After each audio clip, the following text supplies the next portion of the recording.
Let's do it. Okay, cool. Aaron, it's wonderful to meet you. Thank you, sir. Thank you for taking a minute out today. You're very welcome. Thank you for having me. You bet. So before we get into your good work, I want to know, 5 years ago, this pandemic was going into very different levels, affecting so many different things. How did you get through that global pandemic, and how has it affected and reverberated into your work and what you do today? That is a great question.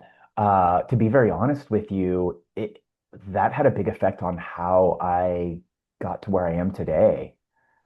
A lot of my work stems from one particular moment in my life that ended in a like the catalyst was actually me putting myself in the hospital and having a mental breakdown. But I think what led to that was actually realizing being stuck at home in quarantine here in Los Angeles and realizing that me and my wife were just there were a lot of things that we didn't address that now because we're in quarantine we are putting a microscope on some of those issues. Yeah. Um, we both lived very busy lives and were out and about and both worked in the entertainment industry, so a lot of the issues that were coming up in my marriage were kind of brushed under the carpet, so to speak. But the pandemic really put a microscope on that and really kind of shined a giant fog lamp on what was going on, which then led to my making the biggest decision that I've ever made as a man and deciding to check myself into the hospital. So talk to me a little bit about what happened after that. What were some of the revelations? How did you get to this point in your life where you're helping others? Hmm. It really comes from having this realization that this is what I'm really meant to do. Yeah. Um, like I said, I put myself in the hospital. I did that because I nearly ended my life. And I have a great story that I'm going to be releasing pretty soon about this. I nearly downed a bottle of Xanax, and my two young kids popped into my brain as I was lifting that bottle to my mouth. And that's what stopped me from actually doing that, and then making the decision to actually put myself in the hospital. Yeah. So I checked myself into UCLA Medical Center and spent 5 days in the hospital in the behavioral health unit. And then I spent another 25 days at a residential treatment center. And what people normally think of when you say treatment center is like celebrities going to rehab. Yeah. And for some people it was that way. But for me, it actually was more like I like to call it my mental health college experience because I learned nearly every modality of psychology when I was in there. I woke up every morning from 9 a.m. to 6 p.m. every hour on the hour for 6 days a week. We had a new facilitator teaching us a different modality of psychology, and that went for 25 days. Wow. And like I said, I got up every morning, I grabbed my pen and my notebook, and I took copious amounts of notes. I saved every handout and every piece of paperwork that they gave me. And it was like going to college. Yeah. And I can honestly say today, I use so many of those tools for myself to regulate, but also with all of my clients. Yeah. And in that process, I kind of realized that one of my superpowers is to be able to sort of discern this information and restate it in a very clear and concise way that the average person can understand. Because when it comes down to it, I'm just a normal guy who has gone through an extraordinary experience. Yeah. So let's get to exactly what you're doing right now in 2025. I'm going to put you in front of a bunch of 12-year-olds at career day. The kid in the back of the room that's curious is like, "Hey, what do you do for a living?" How do you answer him? What I do for a living is I create a safe space for people to open up to any kind of issues or limiting beliefs that they may have about themselves. So when you were 12 years old, what was your dream? What did you want to do when you grew up? Oh, that's an interesting question. You know, I wanted to be a basketball player, Okay. but to be really honest with you, that was one goal, but I didn't really have a lot of dreams and goals. I grew up in a very traumatic and unsafe environment. It was the early 90s and parenting was a lot different back then. Yep. And I think there's a generation of people that didn't really understand how to parent. And I I was more concerned about trying to keep myself safe than having actual dreams of my future. Gotcha. So basketball was one thing. Being a NBA playing in the NBA was probably the one dream, but I didn't have too many others. Yeah. I dreamed of escaping, there's this great movie from the 90s called Red Dawn, Oh, yeah. and Patrick Swayze and Charlie Sheen and tons of other guys. And I used to imagine as a kid on the school bus that, the Russians or whoever were going to come and invade, and I would have to jump into a truck and drive up into the mountains and survive. And that was my daydream of escape. You know, it's interesting. I come from that 80s era where those films, um, they were so weird. I remember when all of those dudes were parachuting down and we were like, "Oh my God, the Russians are coming." Like that because that was I mean, the Cold War was right in front of our face. I mean, this was before the wall came down. It was very imminent. But I just like recently remember that nuclear war film called The Day After? Oh yeah, Like how they did that to us, especially kids. That was terrifying. I mean, terrifying. everything that we knew when we were kids was hide under your desk as if a nuclear war was going to protect you under your desk. And, how are you going to survive this? It's like those things, those images, was fascinating. But my question to you is this. At the end of the day, you had the resolve to pull back and find help and get to a point where you're helping people. And that's an enormously massive feat that you've done. What were some of those things early on and even throughout your life that were embedded in you, the strengths, the cornerstones that have allowed you to evolve into who you are today? Um, the first thing that comes to mind is just a sense of grit. I have this innate ability to just take something and put a chip on my shoulder. I think Michael Jordan is really he explains this in the documentary. I can't remember the name of the The Last documentary now. Dance. The Last Dance. He talks a lot about somebody saying something negative toward him, and what he would do is he would grab that, put that on a chip on his shoulder, and that would be his fuel to win championships or to overcome whatever it is that that person says. I possess that same kind of grit. My one of my parents once said that if I didn't get a basketball scholarship, I would never amount to anything. And this is in the seventh grade, and I'm maybe 13 or 14 years old when I heard that. Yep. And I took that and I was like, oh, okay, that's what you think. All right, I'm gonna prove you wrong. And I, finished high school. I left and started the workforce. I put myself through college. It took a really long time, but I did junior college, and then I got an associate's degree and then got a bachelor's degree in film. And once I finally graduated, I had succeeded on that goal. That ship now can go away because I was like, oh, that you don't think I'm going to amount to anything? I'm going to prove you wrong. Yeah. And that has gotten me where I am today just by pure grit. Yeah. The other thing that comes to mind is, and this kind of leads into what I do today, is just having this innate ability to connect with people. I am a connector. I create a easily can create a safe space for someone to be able to open up and connect and feel seen and heard. And I think that it was a skill that was gained or that I that I learned because of the way I grew up. Yeah. Not having so much safety allowed me to be to figure out how to create safety for myself, and then also how to create safety for other people around me.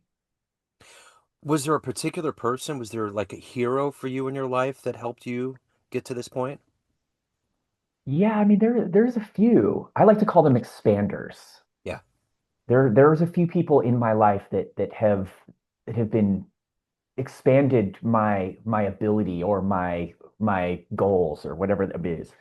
One of them, the first one that comes to mind is I actually had this a girlfriend in high school, and her mom was, divorced and was just this powerful woman. She was a trauma case manager in hospitals and like worked in the ER and the ICU. And at the time I had my first job. I was working at a car wash, like washing cars, and she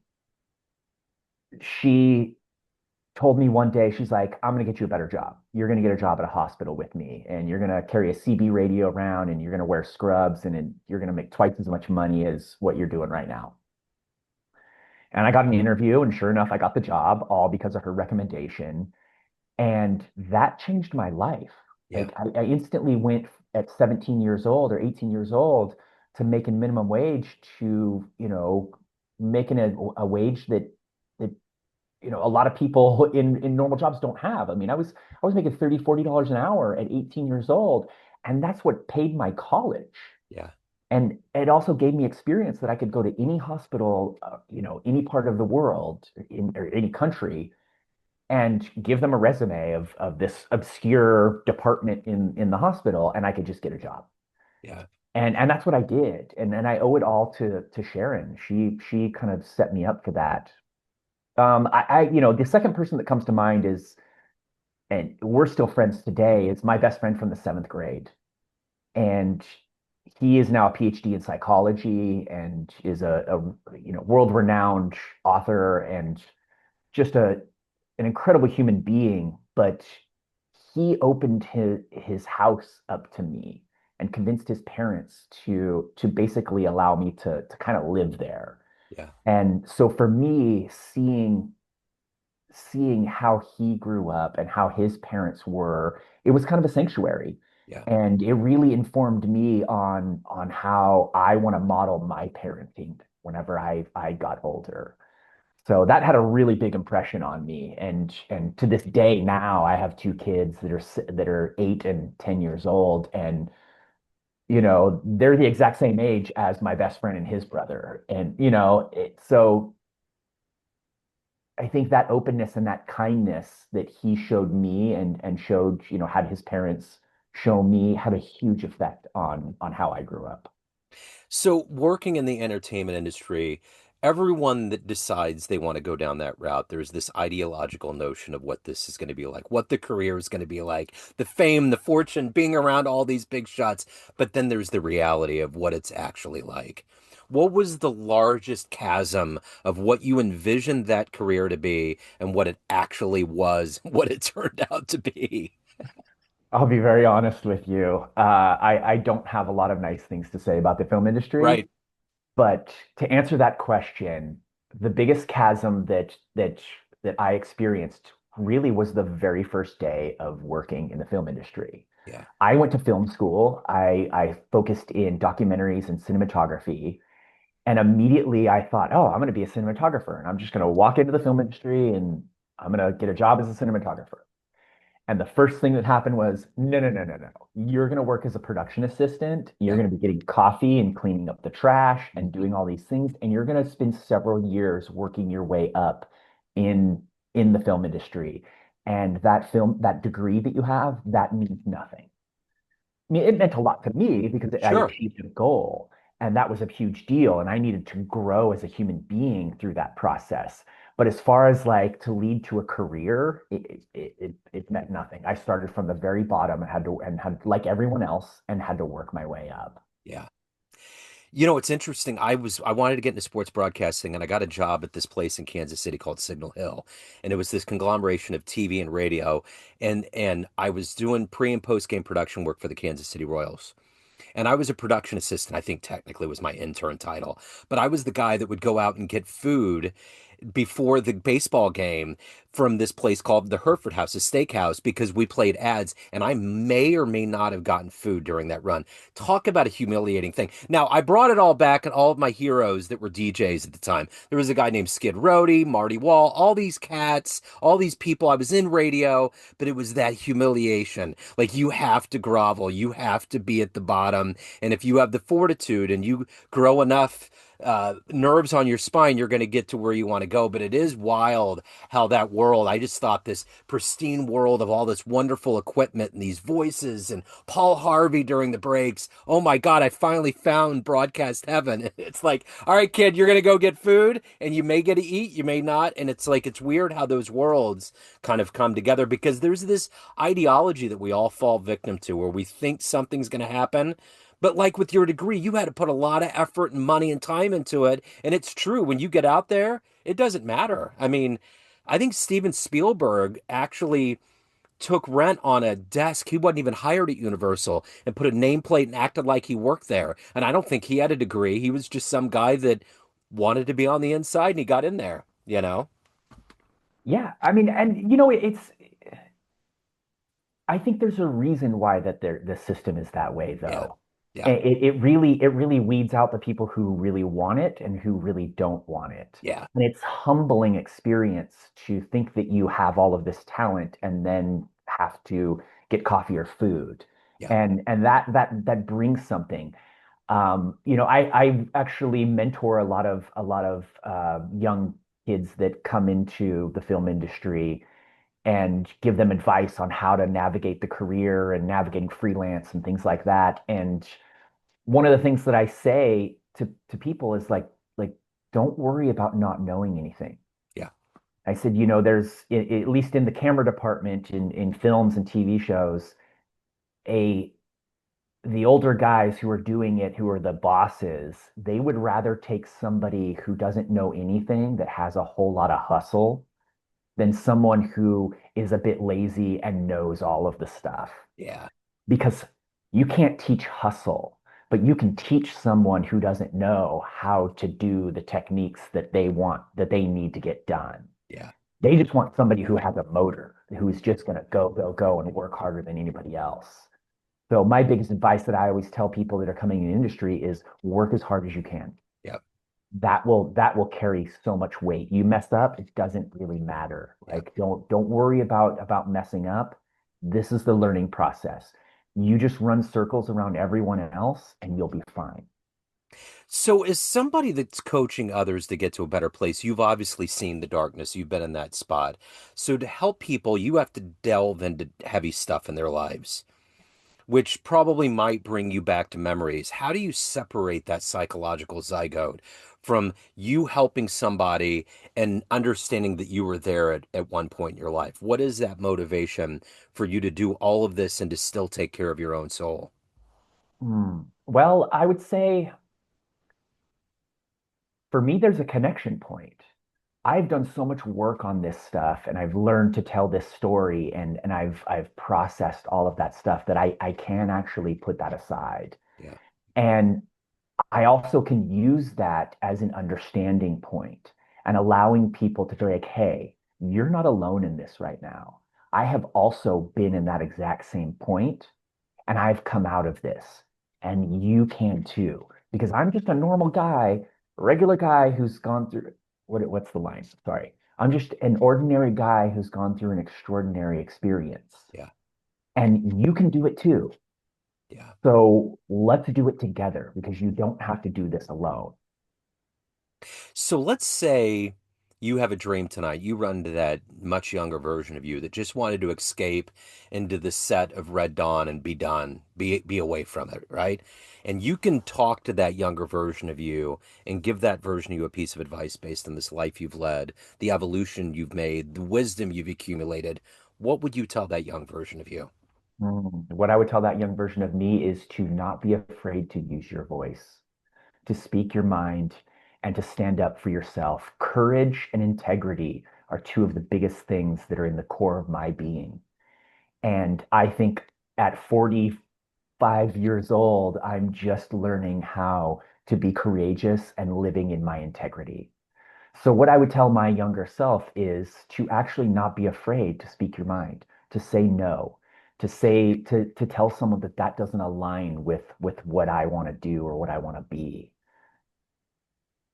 Yeah, that's what I Yeah. would. So the one thing about all of these talk shows and all of these interviews that we watch in our lives with people that have been on the inside of the entertainment industry is that we love those kind of unscripted raw stories. When you look back on your career in this industry that fuels so many dreams and so many things that we identify with as human beings in the American consciousness, what is one of your favorite stories of something that you are part of, that you experienced, that you felt in the entertainment industry? I got an amazing story. Okay. Um, I did a commercial once for GE with Jeff Goldblum, Okay. and I I didn't know that it was gonna be with Jeff Goldblum. My wife at the time, who's now my ex-wife, but at the time she was my wife, is a gigantic fan of his, just absolutely loves him. And if you were able to get that, like, what is it, that hall pass type of thing to where you could be with whatever celebrity it would probably be Jeff Goldblum. Yeah.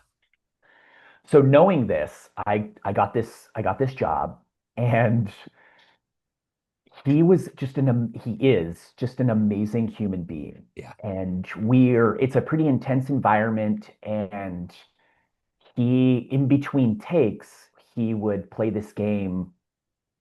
Are you familiar with the game 7 Degrees of Kevin Bacon? Oh yeah. I have it. I have that game. Okay, so Jeff Goldblum would play the 7 degrees of Jeff Goldblum. Oh. And throughout every time we would hit cut, he would name a movie and then name an actor and then get the crew members to all jump in and start naming movies and actors and putting all of the pieces together. And we did this all day long. And it was so fun. And he was really good about instigating the game again. So anytime we would call cut and all of the adults and the big wigs, directors and producers were trying to figure out what to do next, we would just be playing this game. So all day long, we're playing this game. We do maybe 14 hours of this. And at the end of the day, um, all of his work was done. My camera was finished, and they had to take the other camera to shoot one of the other actors on the show. So I'm done for the day, and I'm wrapping my camera up, and Jeff Goldblum happens to be standing right there, and I made a decision, which is when you work in the film industry, this is like a cardinal rule that you do not do, is actually, act like a fan to Yeah. any celebrities. So I really was really nervous about doing this because this is not something that I do, and you're not supposed to do this. But I went up to Jeff and I asked him, I said, hey, I just want to let you know, like, you made it an amazing day. This is a pretty intense environment, and you made it so much fun. Like, I just want to to let you know that I really appreciated how this day went, and you're really awesome. He's like, oh, thank you. He's like, oh, I really appreciate that. And then I told him, I said, hey, my wife is a gigantic fan of yours. I said, I don't normally do this, but if I call her, will you leave a voicemail on her phone? I said, she's a huge fan. She goes to your jazz show. Has watched all your movies. And he looked at me, and there was a moment of like absolute fear in my mind where I was like, oh, he's gonna say Oh no. yeah. And he looked at me and he goes, she goes to my jazz show? And I was like, yeah, she's been a couple times. And he's like, that's amazing. He's like, okay. And then the director comes and grabs him and pulls him away to go meet someone else. Yeah. And I was like, oh, there it is. The moment's Yeah. over. It's not going to happen. So I go back to, taking my camera apart and putting all the gear away that I was supposed to work. And then I get a tap on the shoulder, and it's Jeff. And he goes, okay, you ready? And I was like, ready? He goes, let's call your wife. I was like, It's okay. So I quickly text her, do not answer your phone. And I called her, And he left the most amazing a minute and a half, 2 minute Wow. voicemail on her phone. This is Jeff Goldblum, and I'm just here with your husband Aaron, and we're singing your praise, and like had this whole long thing. And it was beautiful. And of course, I became husband of the year for the entire Oh year. yeah. And it was amazing. But the story's not over. Then 2 years later, at this point, I have had both my kids. I get another job to work as a camera operator on some other random show, and they hire Jeff Goldblum to be one of the actors.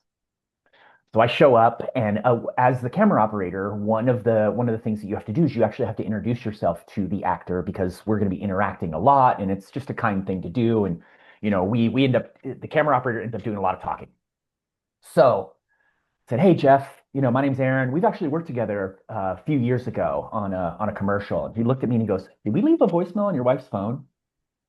And I said, "Yes, you did. And I want to say thank you because you made me husband of the year for the last 2 years." And he goes, "That's amazing." He's like, "How are you doing? How's your wife?" And so then now we have this dialogue going back and forth. Yep. And I think he had just had a kid at that point. And so we're showing pictures of each other's children and, just having an amazing day, doing the same, having the same kind of rapport as the first time.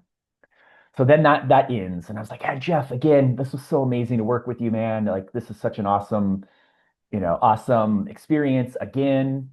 I was like, "I just want to say thank you. You're such a beautiful human." And he looks at me and he goes, "Should we leave a voicemail on your wife's phone?" And I was like, "You want to do that?" And he goes, "Yes, definitely." I go, "Okay." And he goes, what are your kids' names again?" And I told him my kids' names and then, called her and he left another 2 minute message on her phone. And then he gets off the phone. And he goes, "This is going to be our thing. We're going to work together every 2 years and we're going to leave a message on your wife's That's so phone." cool, dude. What a great story. I have a jazz radio show and I've reached out to get him to interview. And the last time I did it, it seemed like there might be some daylight, so we'll see. But I think a lot of cats like him that go into the jazz world, I think that was the light bulb right there. The whole connection to that pet love, There's just something special about that jazz world, and when you get into it, because it could have been, she loved you in The Fly, or she loved you doing this, but when you tap into that, like, because the jazz thing is like a serum. It's the marrow of the bone, right? I mean, not as if the other things aren't, but there's something special. So you found that emotive button, and it was like, game on, dude. And Yeah. but he just comes across. I remember at the Super Bowl, they a few years ago, because of course the Chiefs have been in it. They caught him on camera and he just got up and he saw it and he freaked out and he did this dance and it was totally Goldblum. Just like this exuberance, this ball of light, like his energy being around him has to be unbelievable because he's a pretty big dude, right? He's pretty tall. Yes. Yeah. Yeah. He's the same. I mean, I'm 6'5" and he's the same height as me. So we were Yeah. looking eye to eye to each Yeah. other. Yeah. Yeah. So that's it He's a right big there. guy.